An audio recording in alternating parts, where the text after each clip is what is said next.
तो आज मैं 2015 में रिलीज हुई एक Canadian American psychological horror film the black quotes daughter की स्टोरी को एक्सप्लेन करूंगा। इस फिल्म की IMDb रेटिंग है 5.9 स्टार्स आउट ऑफ 10। इसके राइटर और डायरेक्टर हैं ऑसगुड पर्किंस। ये फिल्म नॉन लीनियर है, स्लो बर्निंग है और 3 डिफरेंट टाइमलाइंस हैं। इस फिल्म को ठीक से समझने के लिए आपको इसे ध्यान से देखना पड़ेगा क्योंकि ये कंफ्यूजिंग है, बट मैं आपको अच्छे से सब समझा दूंगा। ये फिल्म हॉरर के साथ साथ थोड़ी सी डिस्टर्बिंग है। अब जैसा कि आप सब जानते हो कि आज हैलोवीन तो है ही, तो वीडियो तो आ ही गई है, लेकिन आपके लिए एक और सरप्राइज है। फाइनली गोस्ट सीरीज चैनल की तरफ से एक और चैनल शुरू हो चुका है जिसका नाम है प्लॉट सीरीज। इस चैनल के अंदर मैं हर टाइप की मूवी को एक्सप्लेन करूंगा, सिर्फ हॉरर को छोड़कर। तो जल्दी से जाइए उस चैनल को सब्सक्राइब कर लीजिए और वहां पर ऑलरेडी एक वीडियो आ चुकी है एंड वहां पर एक वीक में 2 वीडियो जरूर आएंगी। प्लॉट सीरीज चैनल का लिंक आपको ऊपर आई बटन, नीचे डिस्क्रिप्शन और पिन्ड कमेंट में मिल जाएगा, सो प्लीज सपोर्ट।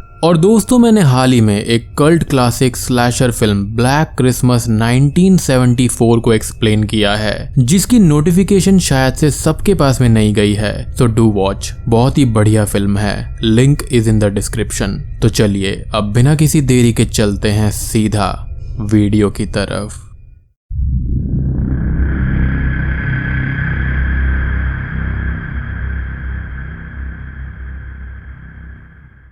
फिल्म की कहानी ब्रैमफोर्ड एकेडमी नाम के एक कैथोलिक बोर्डिंग स्कूल की है। यहाँ पर कैथोलिक स्कूल्स वो स्कूल्स होते हैं जिसे वेटिकन के रोमन कैथोलिक चर्च डायरेक्टली चलाते हैं। ये स्कूल्स दुनिया भर में हैं और ये दुनिया के सबसे बड़े नॉन गवर्नमेंट स्कूलिंग सिस्टम हैं। यहाँ पर religious as well as non religious subjects को सिखाया जाता है। ये हाईली रिलीजियस और स्ट्रिक्ट इंस्टीट्यूशंस हैं। तो फिल्म फरवरी के महीने में स्टार्ट होती है, जहां पर हम कैथरीन नाम की एक लड़की को देखते हैं जो कि अपने रूम में सो रही थी। कैथरीन को रोज एक सपना हॉन्ट करता है। सपने में उसके डैड उसके पास आकर उसे बाहर ले जाते हैं। बाहर उनकी कार का एक्सीडेंट हो गया था और कैथरीन की मॉम मारी गई थी। कैथरीन रोज इस तरह डर कर उठती है और कैलेंडर में डेट्स के आगे क्रॉस बनाती है। क्लोजअप शॉट में देखने से ये पता चलता है कि उसके मॉम एंड डैड अलग अलग डेट्स पर उससे मिलने आने वाले थे, पर वो आए नहीं थे। नेक्स्ट डे से एकेडमी में 1 हफ्ते के लिए छुट्टियां स्टार्ट होने वाली थी, तो दोनों एक साथ आने वाले थे, जिसको लेकर कैथरीन काफी ज्यादा एक्साइटेड थी। यहाँ पर हमको ऐसा लगता है कि कैथरीन बिल्कुल डल, लोनली और सैड थी।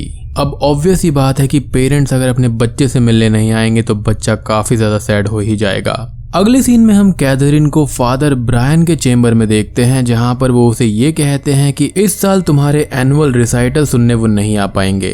एल्बनी में थोड़ा सा पर्सनल काम है, तो बाकी लोगों की तरह वो भी 1 हफ्ते के बाद वापस आएंगे। यहाँ पर कैथरीन का बिहेवियर अजीब सा था। वो एक्टिव और कॉन्फिडेंट थी। वो फादर ब्रायन से बात करते टाइम रूम के कॉर्नर को देखकर हंस रही थी, जिसको देखकर फादर ब्रायन को थोड़ा सा अजीब लगता है। अब यहाँ पर एक नए कैरेक्टर रोज को इंट्रोड्यूस किया जाता है, जो फोटो शूट के लिए पोज करती है। तो ये फिल्म की फर्स्ट टाइमलाइन है, जिसे मैं रोज का नाम देता हूँ। रोज की तबीयत कुछ ठीक नहीं दिखाई देती, तो वो एकेडमी के 2 care taker sisters miss Prescott और मिस ड्रेक से कुछ मेडिसिन लेती है। बाद में अपनी दोस्त लिजी से मिलती है, जो उससे ये पूछती है कि क्या वो अपने पेरेंट्स को बताएगी, जिस पर रोज मना कर देती है। यहाँ पर रोज के बॉयफ्रेंड का नाम था रिक, जिसके साथ में उसके रिलेशनशिप अच्छे नहीं थे। उसके साथ वो कई बार इंटीमेट तो हुई थी, जो कि स्कूल के पॉलिसी के बिल्कुल खिलाफ था।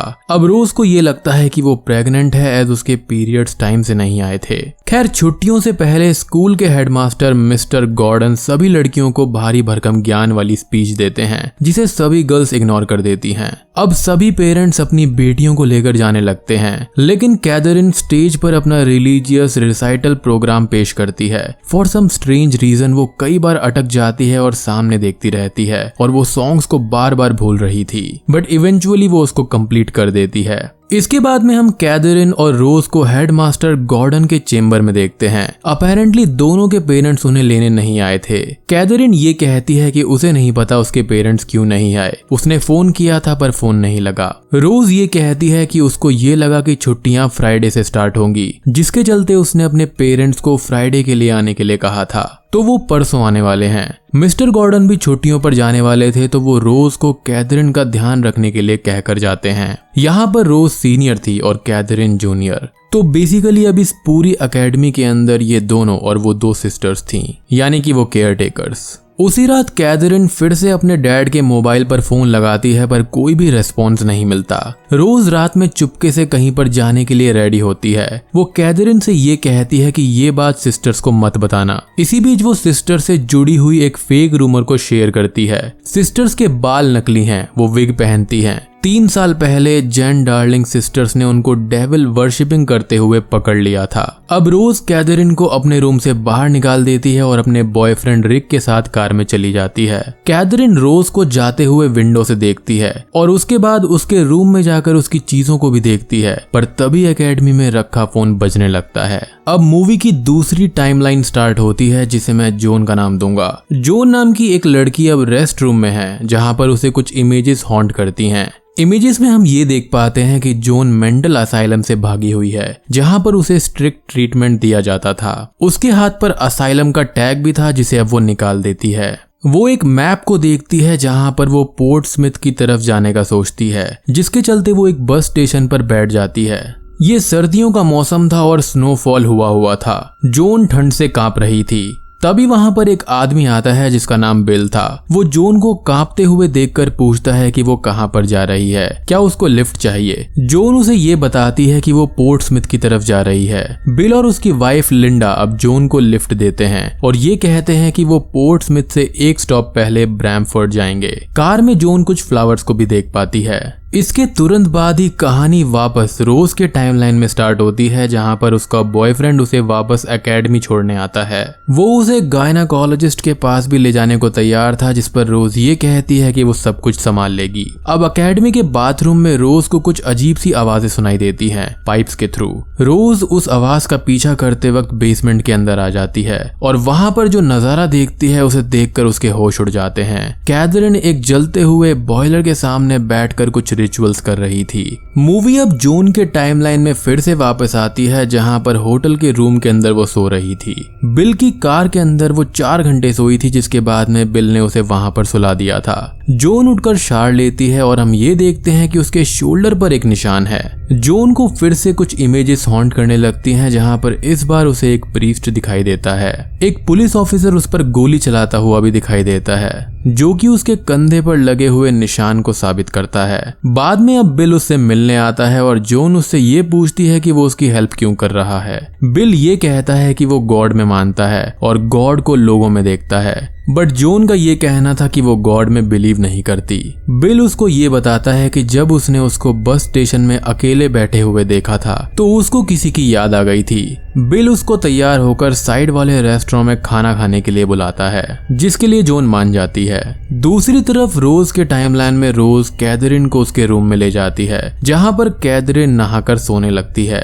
रोज उससे ये पूछती है कि वो सब क्या था, क्या वो स्लीप वॉक करती है और उसके पेरेंट्स कंफ्यूज हो गए होंगे, वो जल्दी ही आ जाएंगे। जिस पर कैथरीन ये कहती है कि उसने अपने पेरेंट्स से झूठ बोला था ताकि वो अपने बॉयफ्रेंड के साथ में डेट पर जा सके और मिस्टर गॉर्डन ने उसको उसका ध्यान रखने के लिए कहा था, पर अब लेट हो गया है। उसके पेरेंट्स मारे गए हैं, वो कभी भी नहीं आएंगे। और रोज थोड़ा डांटते हुए ये कहती है कि ऐसा नहीं बोलते, वो डेट पर नहीं गई थी और वो चुपचाप सो जाए और उसके पेरेंट्स जल्दी ही उससे मिलने आएंगे। अब रोज भी अपने रूम को लॉक करके सो जाती है, लेकिन कुछ ही देर बाद हम ये देखते हैं कि कैथरीन अपने बेड पर तड़प रही है और उसकी पूरी बॉडी उल्टी हो जाती है। ऐसा लगता है कि जैसे उसे किसी ने पजेस कर लिया हो। खैर अब जोन की टाइमलाइन में बिल जोन से ये कहता है कि ये होटल किड जोन था, पर अब ये बदल चुका है और वो उसको बताता है कि उसने उससे ये कहा था कि उसको देखकर उसको किसी की याद आई थी। एक्चुअली वो उसकी बेटी थी। वो 9 साल पहले मर गई थी और हर साल वो उसकी डेथ एनिवर्सरी पर ब्रैमफोर्ड जाते हैं। अब बिल रोज की वही फोटो दिखाता है जिसे रोज ने फोटोशूट में खिंचवाया था। यहाँ पर रोज बिल और लिंडा की डॉटर थी और जोन की टाइमलाइन रोज के टाइमलाइन से 9 साल आगे चल रही थी।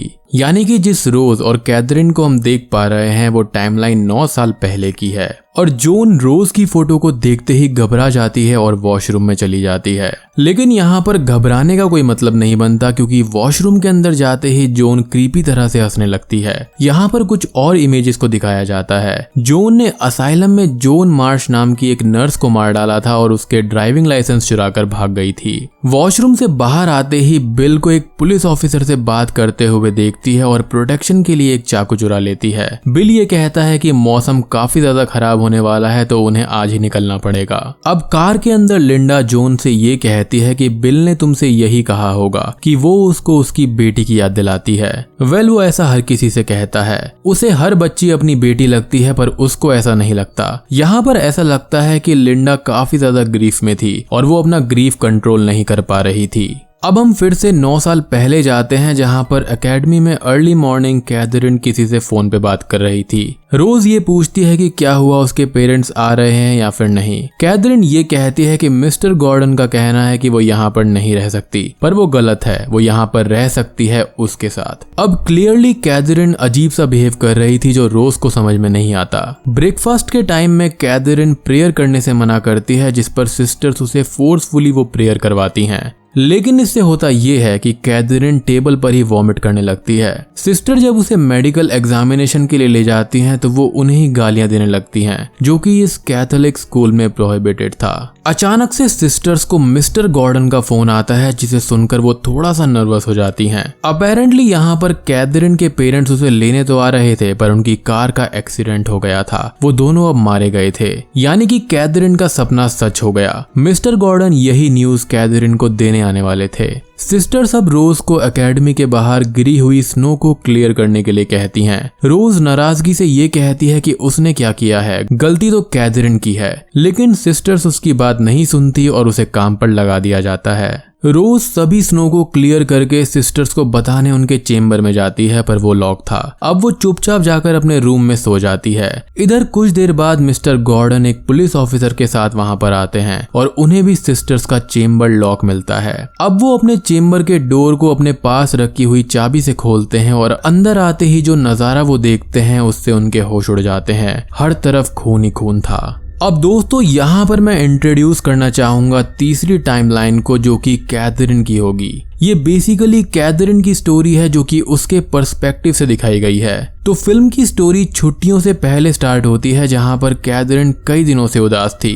पहले सीन में हमने ये देखा था कि उससे मिलने उसके मॉम डैड नहीं आए, इसलिए उसने कैलेंडर पर क्रॉस बनाया हुआ था। इस वजह से वो काफी ज्यादा लोनली फील कर रही थी और हमेशा उदास थी। जब कैथरीन छुट्टियां स्टार्ट होने से पहले बात ले रही थी, तब उसके पास में हम 2 सींग वाले डीमन को देख पाते हैं, जो कि उसे पजेस करने की कोशिश कर रहा था और वो काइंड ऑफ पजेस करता भी है। जब कैथरीन अपने डैड को फोन लगाती है, तब यही डेविल उसे ये कहता है कि वो डेविल है, यानी कि वो कोई डीमन नहीं बल्कि डेविल था। वो उसको ये बताता है कि उसके पेरेंट्स नहीं आएंगे और सभी गर्ल्स को मार दो। कैथरीन को ये कोई प्रैंक कॉल लगता है और वो उसे भाव नहीं देती। लेकिन होता ये है कि डेविल उसे हर जगह दिखाई देने लगता है। जब वो फादर ब्रायन से बात कर रही थी तो कॉर्नर में वो बैठा हुआ था। इसी के डर में कैथरीन अपना रिसाइटल भी भूल जाती है। जब रोज उसे जेन डार्लिंग सिस्टर्स के रूमर बता रही थी, तब भी वो डेविल वहीं कॉर्नर में था। जब रोज एकेडमी से जाती है, तब एक फोन आता है और ये फोन डेविल का ही था।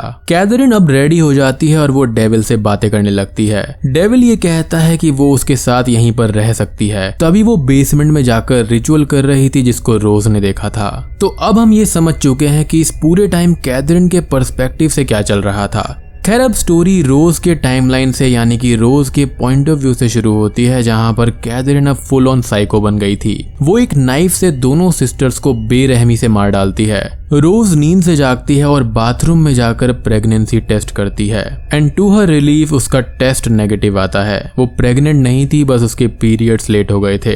तभी रोज को फिर से कुछ आवाजें सुनाई देती हैं, जिसका पीछा वो करने लगती है। अचानक से कैथरीन वहां पर आती है और रोज की पीठ पर लगातार चाकू मारकर उसे भी मार डालती है। जब मिस्टर गॉर्डन और पुलिस अंदर आते हैं तो वो बहुत सारे खून को देखते हैं, जो कि इन्हीं सिस्टर्स का था। अब पुलिस वाला एकेडमी में कैथरीन को ढूंढने लगता है, क्योंकि मिस्टर गॉर्डन को ये लगता है कि अंदर कोई किलर घुस आया है। लेकिन जब वो बेसमेंट के अंदर आता है तो उसको एक खौफनाक नजारा दिखाई देता है और अब यहाँ पर खुलते हैं असली नहीं पत्ते। बेसमेंट में कैथरीन ने 2 सिस्टर्स और रोज के हेड को ऑफरिंग के तौर पर डेविल बॉयलर के सामने रख दिया था। पुलिस वाला अब कैथरीन को चाकू फेंक कर सरेंडर करने के लिए कहता है, पर कैथरीन का चेहरा पूरा काला पड़ जाता है और वो हेल सेटन के नारे लगाते हुए उस पर हमला करने आती है, लेकिन पुलिस वाला उसी के चलते उस पर गोली चला देता है और कैथरीन पकड़ी जाती है। और आपको याद होगा कि हमने यही एग्जैक्ट सीन जोन की इमेजेस में भी देखा था, एज इन की कैथरीन ही जोन थी।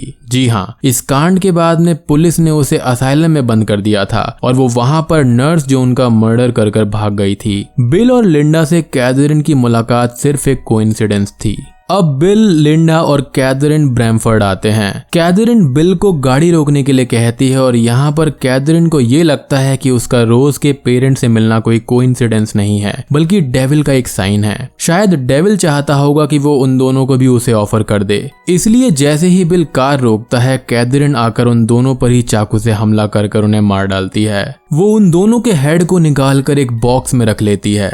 अब 9 साल पहले कैथरीन मेंटल असाइलम में थी, जहां पर फादर ब्रायन आते हैं। उन्हें पता चल गया था कि डेविल ने इसे पसेस किया है, तो वो एग्जॉर्सिज्म करके डेविल को बाहर निकाल देते हैं। डेविल बाहर आता है, जिसे कैथरीन उसे छोड़कर ना जाने के लिए कहती है, पर डेविल वहां से चला जाता है। जब कैथरीन को इमेजेस में एक प्रीस्ट दिखाई दिया था, तो वो फादर ब्रायन ही थे। कैथरीन फिर से ब्रैमफोर्ड एकेडमी के अंदर आती है, जो कि अब बंद हो चुका था। वो नीचे बेसमेंट में जाती है, जहां पर बॉयलर एकदम ठंडा था। वो हेड्स को रखकर रिचुअल करने लगती है, पर कुछ भी नहीं होता, यानी कि डेविल चला गया था। अगले सीन में हम ये देखते हैं कि कैथरीन एकेडमी के बाहर रोते हुए दिखती है, एज इन अब वो टोटली अकेली हो गई थी। और बूम, फिल्म यहीं पर खत्म हो जाती है।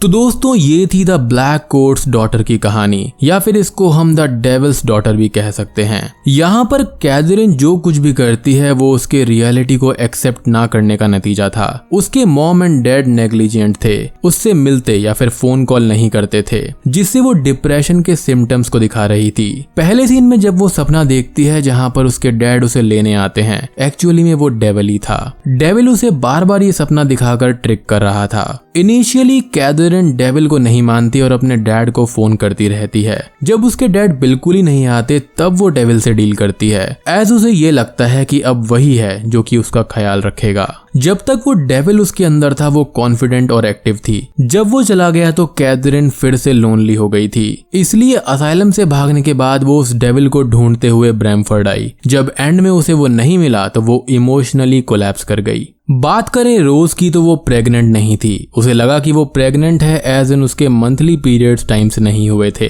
वो अपने बॉयफ्रेंड रिक के साथ में प्रेगनेंसी टेस्ट किट लेने गई थी और वो क्लियरली प्रेगनेंसी नहीं चाहती थी, तो वो क्लियरली अबॉर्शन के मूड में ही थी। यहाँ पर अब आपका ये सवाल होगा कि आखिर डेविल ने सिस्टर्स और रोज को क्यों मार डाला। आपको रोज का बताया हुआ रूमर याद होगा, जहां पर वो ये कहती है कि जेन डार्लिंग सिस्टर्स ने इन 2 सिस्टर्स को डेविल वर्शिपिंग करते हुए पकड़ लिया था। बेसिकली मेरी थ्योरी ये है कि सिस्टर्स ने जेन डार्लिंग सिस्टर्स को डेविल वर्शिप करते हुए पकड़ लिया होगा, यानी कि उल्टा हुआ होगा। बाद में जेन डार्लिंग्स ने सिस्टर्स को बदनाम करने के लिए ये रूमर फैला दिया। कैथोलिक चर्च डेविल वर्शिपिंग पर सख्ती से रोक लगाता है। डेविल ने सिस्टर्स को इसलिए मारा क्योंकि उन्होंने उसकी वर्शिपिंग को रोका था, और रोज को इसलिए मारा क्योंकि उसने उसका मजाक उड़ाया था। जब कैथरीन फादर ब्रायन से फर्स्ट टाइम मिली थी, तब डेविल ने उसको पूरी तरह से पजेस नहीं किया था। उसे फुल पजेस तब किया गया जब रोज के जाने के बाद में उसे ये फोन आया था। बेसिकली कैथरीन के साथ में हुआ ये कि वो इस पूरी एकेडमी में अकेली पड़ गई थी। Devil is better than nothing समझकर उसने डेविल से हाथ मिला लिया। मोटो ऑफ द फिल्म यही है कि बच्चों की तरफ नेग्लिजेंट नहीं रहना चाहिए, मेंटल इलनेस को हल्के में नहीं लेना चाहिए, और डेविल किसी का भी सगा नहीं होता, उसको बस सोल्स चाहिए होती हैं, जो कि उसने कैथरीन के थ्रू करवा लिया। तो दोस्तों, ये थी इस फिल्म की एक्सप्लेनेशन। वीडियो पसंद आई हो तो लाइक कर देना, चैनल पर नए हैं तो सब्सक्राइब कर दीजिए, और आप कमेंट करके बताना कि आपको ये वीडियो कैसी लगी। तो मैं आप सबको मिलता हूँ अगली वीडियो के साथ में, तब तक के लिए स्टे